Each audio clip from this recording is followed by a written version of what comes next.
Mfanyabiashara ni lazima uijue vizuri bidhaa unayouza.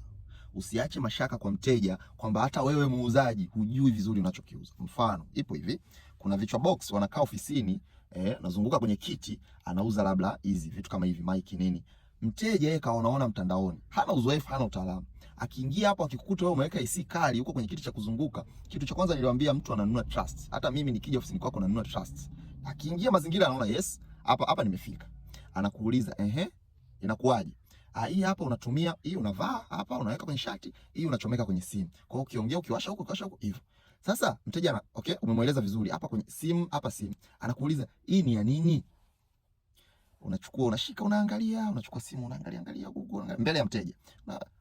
Sasa hii bosi, sikiza, wewe katumie tu hii kwenye simu, hii iPhone, hii Type C, wewe katumie tu, lakini hii hebu ngoja, hii achana nayo tu, wewe tumia tu. Kama itakusumbua wewe utarudi. Sasa kama umeshindwa kujua hii ina kazi gani, utajuaje kama hii ni fake au original? At least hata ingekuwa labda ni kitobo kidogo ambacho kimejificha kwa mbali, ungesema labda kwa bahati mbaya. Dude kubwa kama hili umeshindwa kujua kwenye bidhaa yako lina kazi gani, inafanya kazi gani kwenye hicho unachouza. Mteja atakuwa na imani vipi kwamba hii ni fake au original? Wewe acha hizo.